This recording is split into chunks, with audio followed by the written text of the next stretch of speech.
सबके आगे बढ़े कदम। जीवन पुष्प चढ़ाने निकले माता के चरणों में हम। वंदे मातरम, वंदे मातरम, वंदे मातरम।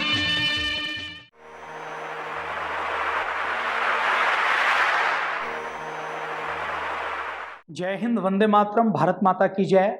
वैदिक चैनल के राष्ट्र गौरव कार्यक्रम में हम लगातार बात करते हैं भारत के ज्ञान की, भारत के विज्ञान की, भारत के गौरव की, भारत के स्वाभिमान की।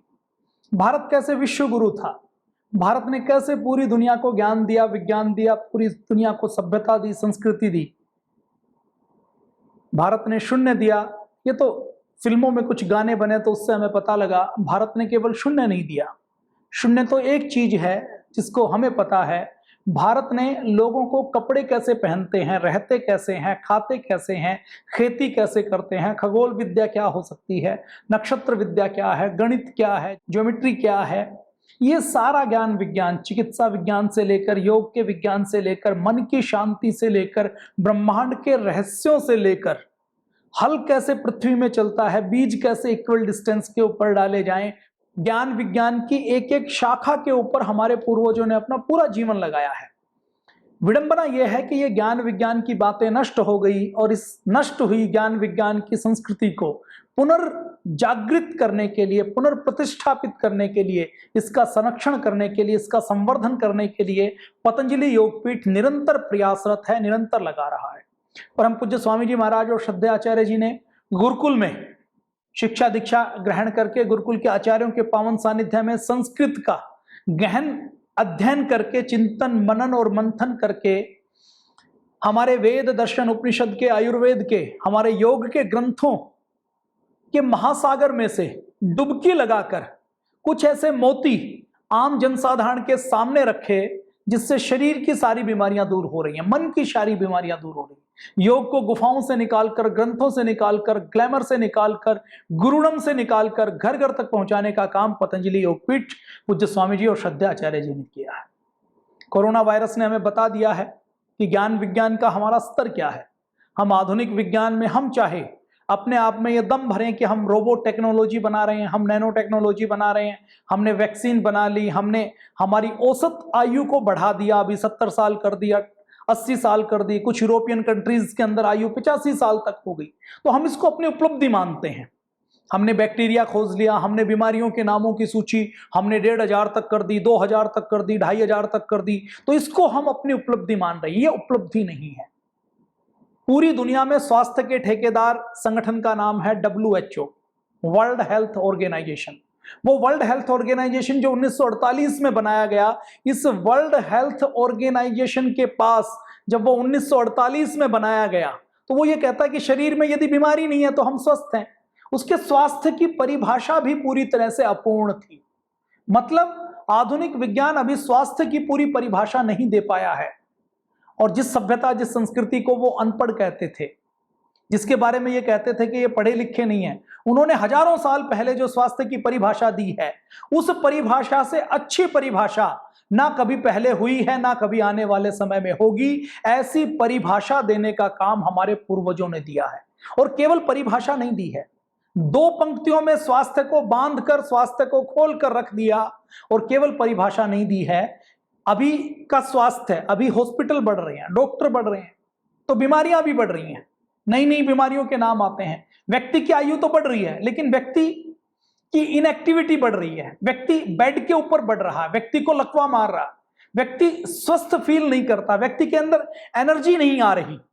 इतने टीके, इतने वैक्सीन, इतनी खोज होने के बाद भी व्यक्ति को स्वास्थ्य नहीं मिल पा रहा। तो इन सब का समाधान यदि कहीं है तो जैसे बीमारियों के समाधान के रूप में पूज्य स्वामी जी महाराज ने योग दिया है, और योग के साथ साथ हमारी दिनचर्या क्या हो उसके बारे में ऋषि मुनियों ने गहनता से विचार किया है। अभी कोई दवाई बनाई जाती है तो उसका पहले एनिमल सेल लाइन ट्रायल कर लेते हैं, फिर उसका एनिमल ट्रायल कर लेते हैं, फिर उसका मास पब्लिक में ट्रायल कर लेते हैं। वो ट्रायल के बाद उस दवाई को उतार दिया जाता है।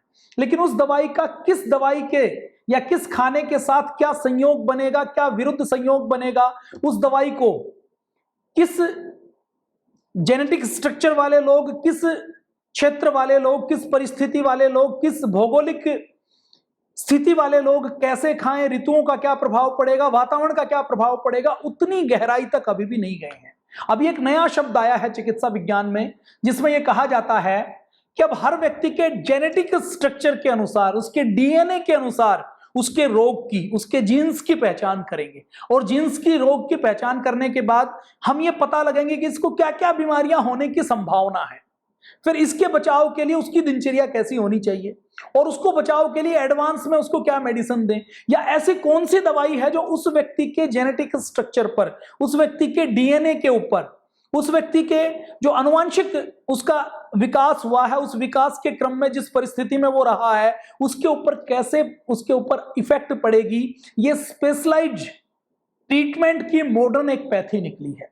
ये तो आज चर्चा कर रहे हैं, इसके लिए महंगी मशीनों की आवश्यकता पड़ेगी, इसके लिए हाई टेक्नोलॉजी चाहिए, और हर व्यक्ति, और दुनिया का हर व्यक्ति छोड़ दीजिए, यूरोप के कुछ देशों को छोड़ दीजिए, तो भारत और भारत से गरीब लोग उस पैथी का, उस पद्धति का लाभ नहीं उठा सकते। वो अपनी सारी जीडीपी को हेल्थ पर खर्च कर दे तो भी वो आधुनिक चिकित्सा विज्ञान की दृष्टि से स्वास्थ्य नहीं ले सकते। इस क्षेत्र में हम यदि देखें तो हम ये पाएंगे कि आयुर्वेद में हजारों साल पहले, और मैं इसमें यूं कहूं लाखों साल पहले, हमारी संस्कृति 1,96,08,53,121 वर्ष पुरानी है। उस समय से हमारे वेद दर्शन उपनिषद में, उसके हमारे ऋषियों ने हमारे आयुर्वेद शास्त्र के अंदर हमें वो ज्ञान विज्ञान दिया है जिसमें व्यक्ति की अलग अलग कैटेगरीज डिफाइन कर दी गई है, भौगोलिक परिस्थिति को डिफाइन कर दिया गया है कि आप साउथ में रहेंगे तो आप चावल खाएंगे, नारियल खाएंगे, तो वो आपके शरीर के अनुकूल है। आप राजस्थान में रहेंगे तो राजस्थान में आपको ये खाना चाहिए, आपको गुजरात में ये खाना चाहिए, आपको हरियाणा में ये खाना चाहिए। यहाँ मॉइस्चर का लेवल इतना रहता है, ह्यूमिडिटी यहाँ पर इतनी रहती है, यहाँ का टेम्परेचर इतना प्लस माइनस होता है, यहाँ पर ये पैदा होता है, यहाँ की जलवायु ऐसी है, यहाँ की मिट्टी ऐसी है। मतलब वर्षों से भारत की प्रकृति में आयुर्वेद के अनुसार खान पान, और आयुर्वेद के अनुसार कृषि, आयुर्वेद के अनुसार जड़ी बूटियों की उपलब्धता वो क्षेत्र के अनुसार दिया है। पहाड़ में यदि कोई रोग होता है तो उस रोग से मुक्ति के लिए पहाड़ के लोगों की लोक परंपराओं में, लोक संस्कृति में वो खान पान इनकॉर्पोरेट कर दिया गया कि इनको ये खा लेंगे, इस मौसम में खा लेंगे, ऐसा व्रत कर लेंगे, ऐसा त्योहार कर लेंगे, इस प्रकार से खा लेंगे तो ये इस बीमारी से बच जाएंगे। ये हमारे यहाँ मैं जो आधुनिक मॉडर्न साइंस अभी जिस बात को सोच रहा है उसको हमने बहुत पहले ही दे दिया है। एक आहार उपयोगी है, लेकिन वो किसके साथ विरुद्ध आहार हो जाएगा, जहर हो जाएगा, किसके साथ उसको ले सकते हैं। मतलब केमिस्ट्री का इतना माइन्यूट एनालिसिस, इतना माइक्रो लेवल के ऊपर एनालिसिस करने का काम हमारे ऋषियों ने, हमारे पूर्वजों ने किया है। और ये जो हमारा आयुर्वेद का विज्ञान है, ये केवल जड़ी बूटियों का, पेड़ पौधों का विज्ञान नहीं है। जड़ी बूटी और पेड़ पौधों में क्या क्या तत्व हैं, वो कैसे काम करते हैं, वो हमारे एक एक कोशिका के ऊपर कैसे प्रभाव डालते हैं, उसके ऊपर बहुत गहनता के साथ चिंतन, मनन और मंथन किया गया। धातु विज्ञान के ऊपर, मेटेरियल साइंस के ऊपर बहुत काम किया गया है। हमारा आयुर्वेद इतना अद्भुत रहा है कि कैसे कैसे 50 तत्वों का शोधन करना है, उनको कितनी मात्रा में मिलाना है और फिर कितनी मात्रा में लेना है जिससे वो शरीर के लिए अमृत का काम करें, इसके ऊपर गहन शोध किया गया है। तो आज व्यक्ति अच्छा इंजीनियर हो सकता है, आईआईटी कर सकता है, आईआईएम कर सकता है। सब कुछ प्राप्त करने के बाद भी दिल्ली में, कोलकाता में, बेंगलोर में, मुंबई में नौकरी करने के बाद भी, कई करोड़ रुपए का पैकेज लेने के बाद भी, यदि वो शतायु ना होकर 30 वर्ष की आयु में कमाना शुरू करे, 40-45 साल की आयु से पहले उसका कोलेस्ट्रॉल बढ़ जाए, उसको डायबिटीज हो जाए, उसके हार्ट के अंदर ब्लॉकेज आ जाए, उसको एंजाइटी हो जाए, उसका हाई बीपी हो जाए, उसका चिड़चिड़ापन हो जाए, तो क्या हम उसको सुख कहेंगे, क्या हम उसको विकास कहेंगे, या क्या हम उसको शिक्षा कहेंगे, क्या हम उसको विद्या कहेंगे? मतलब हमारे यहां जिस किसान को, जिस दादी नानी को हमने अनपढ़ कहा, जिसको ये कहा कि इसको कोई ज्ञान नहीं है, ये अक्षर को पढ़ना नहीं जानती, ये अपने हस्ताक्षर करना नहीं जानती, इसका मतलब ये अनपढ़ है, उसको भी हमने वो ज्ञान दे दिया जो उसको सुख दे सकता है। अपनी साइकोलॉजी कैसे रखनी है, अपनी मनस्थिति कैसे रखनी है, कोई दुख आए तो उस दुख में रिएक्शन कैसे देनी है, सुख में रिएक्शन कैसे देनी है, किस मौसम में क्या खाना है, किस मौसम में क्या नहीं खाना, और गलती से कभी बीमार हो जाएं तो रसोई घर में कौन से मसाले हैं जिनको खाकर हम अपने आप को ठीक कर लें, हमारे घर के आंगन में कौन से पेड़ पौधे हैं जिनका प्रयोग करके हम अपने आप को ठीक कर लें, ये ज्ञान हमने सबको दिया। उनको आधुनिक विज्ञान की भाषा में, आधुनिक युग की भाषा में हम अनपढ़ कह सकते हैं, जाहिल भी कह सकते हैं, गंवार भी कह सकते हैं। लेकिन मैं ये मानता हूं कि यदि IIT IIM करने के बाद भी यदि कोई युवा 40 वर्ष की अवस्था में, 45 वर्ष की अवस्था में डायबिटीज का शिकार हो जाता है, BP का शिकार हो जाता है, उसके हार्ट के अंदर ब्लॉकेज आ जाती है, वो मानसिक संतुलन खो बैठता है, उसके अंदर चिड़चिड़ापन आ जाता है, तो वो सच्चा विकास नहीं है, वो सच्ची डेवलपमेंट नहीं है। सच्ची डेवलपमेंट तो वो डेवलपमेंट है जो आदमी को सुख दे। ये महत्वपूर्ण नहीं है कि सुख सुविधाओं से आएगा, सुख संपत्ति से आएगा, सुख संसाधनों से आएगा या सुख संतुष्टि से आएगा। तो हमारे भारत में हमने अपनी प्राचीन ज्ञान विज्ञान से संसाधनों से कैसे सुख आए, संतुष्टि से कैसे सुख आए, इसको बहुत गहराई से समझा है। तो इस प्राचीन ज्ञान विज्ञान को, योग को, आयुर्वेद को पूज्य स्वामी जी महाराज और श्रद्धेय आचार्य जी घर घर तक पहुंचाने के काम में लगे हुए हैं। आयुर्वेद के ग्रंथ के बारे में ये कहा जाता है कि आयुर्वेद की शिक्षा दीक्षा ब्रह्मा जी ने 1 लाख श्लोकों के साथ आयुर्वेद की रचना की थी। पुराने जमाने में मेधा बहुत थी तो लोग 1 लाख श्लोकों की संहिताएं पढ़ लेते थे। बाद में जब कालांतर में लोगों की आवश्यकता हुई कि जितना उपयोगी है उतना बता दिया जाए, तो चरक संहिता हुई, सुश्रुत संहिता हुई, अष्टांग हृदय हुई, अष्टांग संग्रह हुई। वाग्भट, महर्षि चरक, सुश्रुत आदि ऋषियों ने उनको संक्षेप करके, सरलीकरण करके संहिताओं के रूप में हमें दिया। उसके बाद अगले हम और 2000 सालों की बात करें तो इन 2000 सालों में आयुर्वेद के जो अलग अलग विद्वान हुए, उन अलग अलग विद्वानों ने भी योग शतकम से लेकर, योग शतकम वल्लभा से लेकर, अजीर्ण अमृत मंजरी से लेकर बहुत से ऐसे लेख निकाले कि हम इस आयुर्वेद के महासागर में से निचोड़ निकाल लें, सार तत्व निकाल लें। एक आम किसान को, एक आम व्यक्ति को उसकी भाषा में, उसकी सरलता से, उसकी सहजता से जो समझ आ जाए, उस भाषा में हम उनको वो सार तत्व दे दें जिसका प्रयोग करके व्यक्ति सुखी अनुभव करे, उसको किसी बड़े हॉस्पिटल में ना जाना पड़े। वो गांव में रहता हुआ, उत्तराखंड के गांव का, हमारे भारत का अंतिम गांव जिसके अंदर केवल 5 परिवार रहते हैं, केवल 10 परिवार रहते हैं, कोई सैटेलाइट वहां पर नहीं पहुंचता, कोई रेडियो की फ्रीक्वेंसी वहां पर नहीं पहुंचती, कोई सड़क वहां पर नहीं जाती। अभी भी चले तो हो सकता है 1.5 दिन 2 दिन तक चलना पड़े, खच्चरों के ऊपर जा सकें, पैदल जहां पर जा सकें। सीढ़ियों वाले खेत हैं, कोई पानी की पाइपलाइन नहीं है, कोई टेलीफोन की लाइन नहीं है, कोई बिजली की लाइन नहीं है, लेकिन उस अंतिम व्यक्ति को भी पीढ़ियों से आयुर्वेद का ज्ञान मिला है। यह भारत की ताकत है कि ऋषियों की, हमारे पूर्वजों की रिसर्च एक एक घर तक, एक एक व्यक्ति तक पहुंची है, और वो रिसर्च उस अंतिम गांव के व्यक्ति के पास है।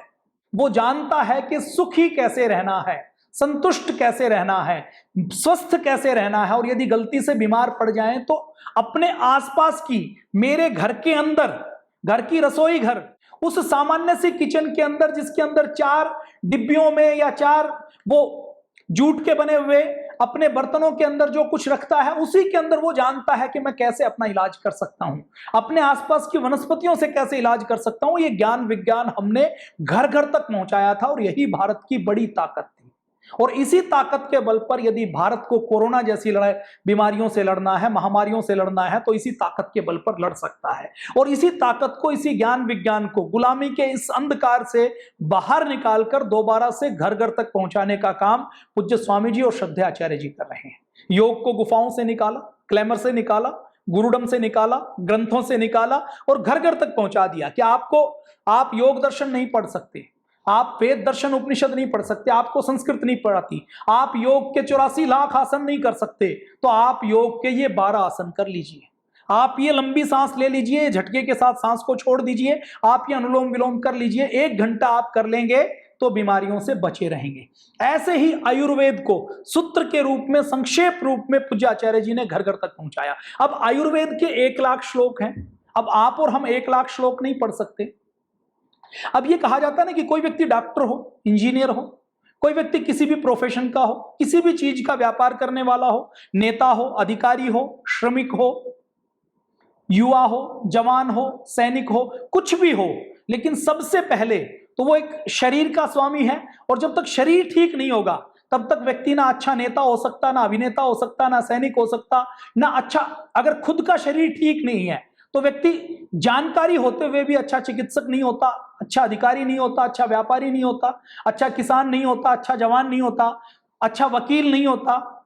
तो कुछ भी होने से पहले अपने शरीर का ज्ञान होना बहुत जरूरी है। ये बेसिक ज्ञान पीढ़ियों से हमें, दादा दादी से, नाना नानी से, अपने परिवार से हमें मिलता था। वो ज्ञान की परंपरा खंडित हो गई। अब कुछ होता है तो तुरंत मेडिकल स्टोर की ओर जाते हैं, तुरंत डॉक्टर की ओर जाते हैं, और डॉक्टर स्वास्थ्य देने का काम नहीं करता, डॉक्टर दवा देने का काम करता है। अब पतंजलि ने एक संकल्प लिया है कि ऋषियों की इस ज्ञान परंपरा को, पूर्वजों की इस ज्ञान परंपरा को पुनर्जागृत करना है। आज अमेरिका हल्दी के ऊपर पेटेंट करवा रहा है, नीम के ऊपर पेटेंट करवा रहा है, गिलोय के ऊपर 800 से ज्यादा शोध कर रहा है, सौंफ के ऊपर शोध कर रहा है, अदरक के ऊपर शोध कर रहा है, जीरे के ऊपर शोध कर रहा है, अश्वगंधा के ऊपर शोध कर रहा है, अर्जुन के ऊपर शोध कर रहा है, और एक दो रिसर्च पेपर प्रकाशित नहीं कर रहा, हजारों की संख्या में प्रकाशित कर रहा है। तो अमेरिका को पता है कि भारत के पास यह बौद्धिक ज्ञान है, और इस बौद्धिक ज्ञान की कोई कीमत नहीं है। कारखाने में कुछ दवाई बनाते हैं तो उसके सबके साइड इफेक्ट है, लेकिन जो हमारा बौद्धिक ज्ञान है, जो उत्तराखंड के, हिमाचल के अंतिम गांव में बैठा व्यक्ति जानता है, आज की भाषा में कहें तो जो लोगों ने, अपने पूर्वजों ने हमारे अपने शरीर के ऊपर किया है, फिर जिसको प्रमाणित पाया है, वो जो हमें दिया है, उस ज्ञान विज्ञान के ऊपर विदेशी नजरें गड़ाए हुए हैं। यदि हम इस धरती के ऊपर जीवित हैं तो हमें सुखी कैसे रहना है, स्वस्थ कैसे रहना है, ये विधा, ये विद्या जरूर आनी चाहिए। और इस विधा और इस विद्या को सिखाने के लिए आयुर्वेद दिया गया है। हमारे वेद, दर्शन, उपनिषद भी जीवन जीने की कला सिखाते हैं, मोक्ष का मार्ग सिखाते हैं। लेकिन यदि मैं इसमें केवल स्वास्थ्य की बात करूं तो स्वास्थ्य में आयुर्वेद को 1 लाख श्लोकों का बनाया गया है। अब 1 लाख श्लोक आप नहीं पढ़ सकते। अष्टांग हृदयम, अष्टांग संग्रहम और जितने विद्वान हुए हैं उनके निचोड़ के आपको एक तरीके से मेडिकल में MBBS और MD करने की जरूरत नहीं है स्वस्थ रहने के लिए, लेकिन बेसिक ज्ञान की आवश्यकता है। तो आयुर्वेद के महर्षि चरक से लेकर, सुश्रुत से लेकर, वाघभट्ट से लेकर जितने विद्वान हुए, उन सबको, और उसके बाद मॉडर्न मेडिकल साइंस की कसौटी के ऊपर कसकर पूज्य आचार्य श्री ने बहुत बड़ा परिश्रम करके यह आयुर्वेद सिद्धांत रहस्य नाम की पुस्तक बनाई है। यह पुस्तक इतनी अद्भुत है कि इसके अंदर आयुर्वेद का सारा निचोड़ है। तो हर व्यक्ति को, जो व्यक्ति इस धरती के ऊपर श्वास ले रहा है और जो स्वस्थ होना चाहता है, जो अपने शरीर के बारे में जानकारी लेना चाहता है, उसके लिए आयुर्वेद के इस महासागर में से मोती के रूप में चुनकर पूज्य आचार्य जी ने कुछ मोती इकट्ठे किए हैं, जिसको आयुर्वेद सिद्धांत के नाम से पुस्तक का नाम दिया है। इस पुस्तक के भूमिका में लिखते हैं कि इसमें आयुर्वेद का पूरा सार तत्व है, तत्व ज्ञान है। महर्षि चरक, सुश्रुत, धन्वंतरी के ऋषियों के ज्ञान को समग्र रूप से यहां पर समाहित किया है। और इस सार तत्व में ऐसा लगता है मानो सागर में गागर भर दिया है। अब इसमें पूज्य आचार्य श्री, मैं केवल भूमिका की बात करूंगा, प्राक कथन की। पूज्य आचार्य श्री लिखते हैं कि ऋषि मुनियों ने आयुर्वेद को शाश्वत कहा है कि जब तक मानव सभ्यता रहेगी, ये आयुर्वेद का ज्ञान विज्ञान रहेगा, और मनुष्य को स्वास्थ्य केवल आयुर्वेद से मिलने वाला है। एलोपैथी 300 साल पुरानी पद्धति है। मैं एलोपैथी की निंदा नहीं कर रहा। एलोपैथी के अंदर कुछ चीजें बहुत अच्छी हैं। एलोपैथी के अंदर रिसर्च बहुत हुई है, शोध बहुत हुआ है। भारत सरकार का जितना बजट है, मान लीजिए भारत सरकार 100 रुपए खर्च करती है स्वास्थ्य के ऊपर, तो 100 रुपए में से 98 रुपए केवल एलोपैथी के ऊपर खर्च किए जाते हैं। ये तो मैं आयुर्वेद जहां की जन्मभूमि है उसकी बात कर रहा हूं। यदि हम स्विट्जरलैंड की बात करें, USA की बात करें, UK की बात करें, किसी भी दूसरे देश की बात करें, तो वहां 100 में से 100 रुपए केवल एलोपैथी के ऊपर खर्च किए जाते हैं। इसका मतलब क्या है कि विदेशों में आयुर्वेद के ऊपर, आयुर्वेद की दृष्टि से कोई शोध नहीं हो रहा। बौद्धिक ज्ञान को चुराने की दृष्टि से कुछ देश शोध कर रहे हैं, लेकिन वो शोध करेंगे तो उसको आयुर्वेद के नाम से नहीं प्रस्तुत किया जाएगा, नहीं बेचा जाएगा, ना क्रेडिट दिया जाएगा, उसको एलोपैथी के रैपर में ही बेचा जाएगा। आयुर्वेद में भारत में 98 रुपए टोटल बजट में से एलोपैथी के ऊपर खर्च करते हैं। जो 2 रुपए खर्च किए जाते हैं, उस 2 रुपए में भी आयुर्वेद है, योग है, प्राकृतिक चिकित्सा है, यूनानी है, सिद्धा है, ये सारी पद्धतियों के ऊपर, होम्योपैथी से लेकर इन सब के ऊपर केवल 2 रुपए खर्च किए जाते हैं। तो आप समझ सकते हैं कि सरकारों की दृष्टि क्या है, सरकारों की मंशा क्या है, उनकी इच्छा शक्ति क्या है, और वो क्या कर सकती हैं, और ऐसा किया है तो आयुर्वेद कहां पहुंचा है। तो सरकारों ने 70 साल में मिलकर जितना किया है उससे अधिक एक संस्था केवल पतंजलि ने आयुर्वेद को शिखर तक पहुंचाने का काम किया है। तो इसमें पूज्याचार्य श्री लिखते हैं कि आयुर्वेद शाश्वत है। पूज्याचार्य श्री नहीं लिखते, प्राचीन हमारे ऋषि मुनि लिखते हैं। पूज्याचार्य जी इस बात को दोहराते हैं, हमें समझाते हैं, और वो कहते हैं कि 3 युक्ति उन्होंने दी है। वो कहते हैं कि हमारे जितने ऋषि हुए हैं, जिसमें पुनर्वसु से लेकर, आत्रेय से लेकर, अग्निवेश से लेकर, जतुकर्ण से लेकर, पराशर से लेकर, हारीत से लेकर, क्षारपाणी से लेकर, सुश्रुत से लेकर, वाघभट्ट जी से लेकर, वो कहते हैं कि हमारे शरीर के 4 उद्देश्य हैं मनुष्य जीवन के, धर्म, अर्थ, काम और मोक्ष। इन चारों की उन्नति करना और जन्म मरण के चक्र से मुक्त होकर प्रभु से मिलना, यह हमारे शरीर का उद्देश्य है। लेकिन यह शरीर का उद्देश्य तभी प्राप्त हो सकता है जब हमारा शरीर स्वस्थ हो। वो कहते हैं कि हमारे शरीर का उद्देश्य है शरीर माध्यम खलु धर्म साधनम, मतलब शरीर का उद्देश्य है हमारे धर्म के साधनों को, इसके माध्यम से धर्म के साधनों का पालन करना, मोक्ष की प्राप्ति करना। फिर आगे पूज्याचार्य श्री लिखते हैं कि आयुर्वेद का अर्थ क्या है, किस अर्थ से ही आयुर्वेद लिखा गया है। तो महर्षि चरक इसका उत्तर देते हैं कि प्रयोजनम चास्य स्वास्थ्यस्य स्वास्थ्य रक्षणम आतुरस्य विकार पर्सनम च, कि ये आयुर्वेद शास्त्र जो स्वस्थ व्यक्ति है उनको तो स्वस्थ रखना। देखिए आधुनिक चिकित्सा विज्ञान में जो स्वस्थ है उसको स्वस्थ रखने की कोई चिंतन ही नहीं होता, और जो रोगी व्यक्ति है उसके रोग को दूर करना, यह आयुर्वेद का उद्देश्य है। और उसमें आगे महर्षि चरक लिखते हैं कि आयुर्वेद का उद्देश्य धन कमाना नहीं है, आयुर्वेद का उद्देश्य वाहवाही लूटना या प्रशंसा का पाना या यश प्राप्त करना यह भी नहीं है। आयुर्वेद का उद्देश्य तो केवल प्राणी मात्र की करुणा की भावना से आरोग्य प्रदान करना है। अभी जैसे कोरोना की वैक्सीन बना रहे, सारे देश लगे हुए हैं, सारे देशों ने अपनी मिलिट्री लैब को भी लगाया हुआ, इजराइल की मिलिट्री लैब लगी हुई है, फ्रांस की मिलिट्री लैब लगी हुई है, चाइना की मिलिट्री लैब लगी हुई है। तो इनका उद्देश्य ये नहीं है कि कोरोना को खत्म करके दुनिया को बचाना है, ये उद्देश्य तो सेकेंडरी है। सबका उद्देश्य क्या है कि हमें कोरोना की वैक्सीन मिल जाए तो पूरी दुनिया को बेचकर हम अरबपति बन जाएं। आपको कोई एलोपैथी की ऐसी कंपनी दिखाई देती है जिसका उद्देश्य हो कि हमें लोगों को स्वस्थ बनाना है? आज चिकित्सा की जितनी कंपनियां काम करती हैं उनका उद्देश्य लोगों को स्वस्थ बनाना नहीं है। ऐसी ऐसी कंपनियां हैं जिनका वार्षिक टर्नओवर 100 लाख करोड़ रुपए है। ये कंपनियां बोर्ड रूम में बैठकर टारगेट बनाती हैं कि डायबिटीज के रोगी यदि पूरी दुनिया में आज 100 करोड़ हैं, 100 करोड़ लोग हमारी दवाएं खाते हैं, तो 150 करोड़ लोगों को अगले साल तक हमें दवा खिलानी है। बीपी की दवा आज यदि 50 करोड़ लोग खाते हैं तो अगले साल तक 100 करोड़ लोगों को खिलानी है। आर्थराइटिस की दवा, हार्ट की दवा, कोलेस्ट्रॉल की दवा जितने आज खाते हैं, हर साल वो अपने बोर्ड रूम में ग्राफ बनाते हैं कि आज यदि 100 करोड़ हैं तो अगले साल 125 करोड़ को खिलाना है। इस उद्देश्य के साथ वो काम करते हैं। लेकिन हमारे आयुर्वेद शास्त्र में महर्षि चरक 2500 साल पहले तो मान चुके हैं लोग, वो लिखते हैं कि इसका उद्देश्य धन कमाना नहीं है, यश कमाना नहीं है। आज कोई व्यक्ति एमबीबीएस करता है, एमडी करता है, तो एमबीबीएस एमडी करते करते 40 लाख रुपए खर्च हो जाते हैं। फिर जब वो एमबीबीएस एमडी करके आता है और एमबीबीएस एमडी करता है तो समाज का जो सबसे अच्छा मस्तिष्क होता है, तो अगर 100 में से हम बात करें तो कोई एक व्यक्ति ऐसा सोचता है कि एमबीबीएस एमडी करके मुझे जनता को स्वस्थ बनाना है। बाकी लोगों का खुद मानसिकता क्या होती है कि मुझे 6 साल तक 7 साल तक मेहनत करनी है, एक बार मैंने एमबीबीएस एमडी कर ली तो पूरी उम्र आराम से बैठकर खाऊंगा, 7 पीढ़ियों तक आवश्यकता नहीं पड़ेगी। एमबीबीएस एमडी इसलिए नहीं करते कि लोगों को रोग मुक्त बनाना है, वो कहते हैं लोग रोग मुक्त हों, बहुत अच्छी बात है। अधिकांश लोगों का सोचना है कि नहीं भी हो तो कोई फर्क पड़ने वाला नहीं है। एमबीबीएस एमडी की डिग्री यदि हाथ में आ गई तो सारी उम्र हम मनचा ही कमाई कर सकते हैं। घर वाले भी यही सोचते हैं, एमबीबीएस एमडी करवाते हैं, डोनेशन के साथ करवाते हैं, लोन देकर करवाते हैं, फिर लोन लेकर हॉस्पिटल खोलते हैं, और जब लोन लेकर हॉस्पिटल खोलते हैं तो हर महीने बैंक में हॉस्पिटल की किस्त जानी है 10 लाख रुपए की, 8 लाख रुपए की, 5 लाख रुपए की। तो वो जब किस्त डालनी जानी है तो डॉक्टर जब वहां पर बैठना है तो वो स्वास्थ्य देने का काम नहीं करता। उसको पता है कि आज मेरी ओपीडी में यदि 50 पेशेंट आए हैं तो एक पेशेंट के दिल के अंदर मुझे स्टंट डालना ही डालना है, 4 पेशेंट का मुझे ऑपरेशन करना ही पड़ेगा।